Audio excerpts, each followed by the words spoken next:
We are reading Touching Spirit Bear, and this is chapter 11. As with chapter 8 of the book, chapter 11 does contain what is called a trigger warning. A trigger warning is giving to a piece of writing when the author feels that the content might be inappropriate or offensive to some people. As we know, Cole is laying and he's basically dying. He has found the will to live, and we know that at the end of chapter 10, he caught a mouse. This chapter is going to involve him eating some things and trying to stay alive. So if you are somebody who does not handle gore or things like that well, then you might want to talk to your teacher and get an alternative assignment for chapter 11. Otherwise, we're going to go ahead and start reading. This is Touching Spirit Bear, chapter 11. The mouse struggled, biting at Cole's fingers with razor-sharp teeth, its tiny feet clawing frantically to escape. Cole pitied the scared little mouse, but he held on, gripping with all his strength. This mouse was his quarry, like a gull catching a herring or an owl catching a rabbit. He squeezed the mouse, but was too weak to stop the struggling. Cole felt the mouse squirming free, so quickly he brought his fist to his mouth. He pressed his hand against his lips and forced the struggling rodent between his teeth. It kept struggling, biting at Cole's lips and tongue. Cole bit down too, and a tiny bone crunched. The mouse spasmed but kept squirming. Cole bit again, but his jaw lacked strength. Still, the mouse wiggled and twisted, frantically chewing at Cole's tongue. For a brief second, Cole felt a furry head pass between his back teeth, and he willed his jaws together with every ounce of strength he could gather. The small skull crushed, and then the mouse stiffened and quit squirming. With the dead mouse bunched in his cheek, Cole rested his jaw. Occasionally, the tiny body twitched. Gradually, Cole worked his teeth together, gnawing on the body. Salty fluids filled his mouth, and he forced himself to again imagine a baby sparrow with an opened beak. Food was energy, and energy was life. Eating the mouse exhausted Cole, and by the time he had chewed up the tiny bones and swallowed the wad of tough, furry skin, he lay spent, mouth gaping open. His jaw ached and felt hollow. Mosquitoes landed on his lips and tongue at will. His skin had become swollen and puffy, burning with a fiery itch. Cole wanted desperately to live, but how? The wretched insects sucked life from him faster than he could replenish it. He closed his eyes to the bloodletting, but that did not stop the torment. In the maddening darkness, he sensed another movement. Again, he opened his eyes, half expecting to see the spirit bear. Instead, he found two seagulls near his head, pecking fish chunks from the vomit he had thrown up in the grass. My puke, Cole thought. They're eating my puke. In that moment, Cole realized how badly he wanted to live. The food he had thrown up was still food. Those bits of fish still contained energy, and energy was life. No thieving seagull was going to steal life from him. He jerked his arm at the gulls. Mine, he grunted. That's mine. Squawking, the gulls hopped beyond his reach. Cole stretched his arm out, picked a small chunk of fish from the grass, and brought it to his mouth. After swallowing, he reached for more. Bit by bit, he ate until the few remaining pieces were too small to pinch between his fingers. Finally, he relaxed. Eating had taken his last ounce of energy. He closed his eyes as drizzle fell again. The falling moisture felt like more mosquitoes landing, but as it turned to rain, it cooled Cole's burning skin.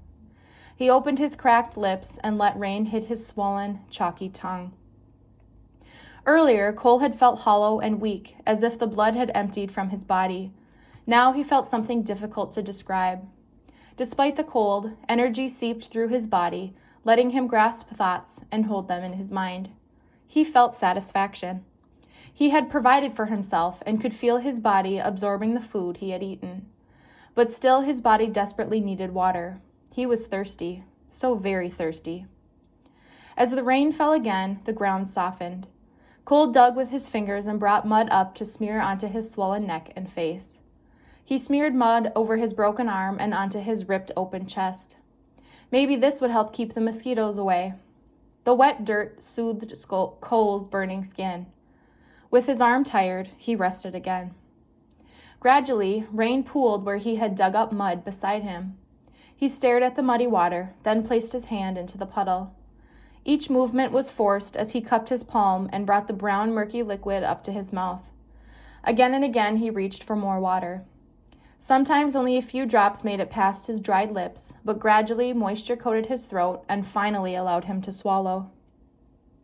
Cole let his weary arm collapse to the ground. Resting, he gazed out toward the bay at the eagles snatching fish from the surface. Nearer the shore swam a mother seal and her pups, their heads bobbing in the water as they worked the fish schools near to the rocks.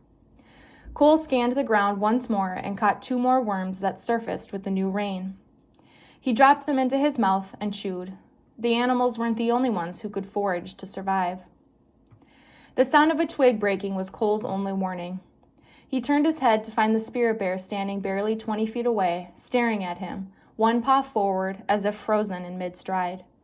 The bear's shiny nose twitched as raindrops beaded into splashed pearls on its shaggy hair. Its eyes glinted and flickered.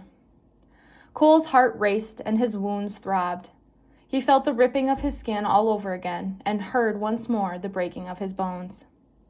Too numb with cold and fear to even cry out, he eyed the spirit bear standing like a carved statue. Cole licked at his cracked lips. Had the bear returned to kill him, or was it just toying with him? He found himself trembling with fear, not of death, but of helplessness. He hated being at the mercy of the world around him. Why didn't this monstrous white creature just walk in and finish what it had started? A single bite from its massive jaw, one hard swat from its powerful paw, anything now would tip the balance and end this nightmare. One way or another, Cole decided to bring this moment to a conclusion. His mouth held little moisture, but deliberately he dredged up spit from deep in his throat, all the while meeting the bear's intense gaze with one of his own. When not one more drop of moisture would form, Cole painfully lifted his head.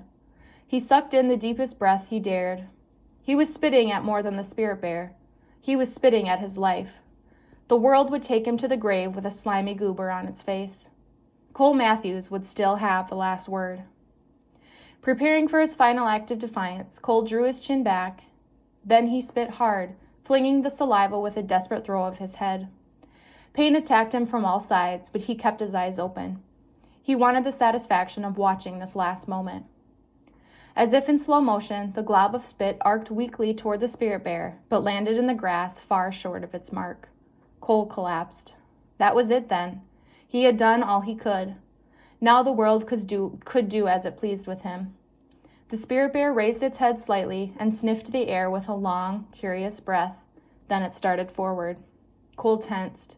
This was how the first attack should have ended.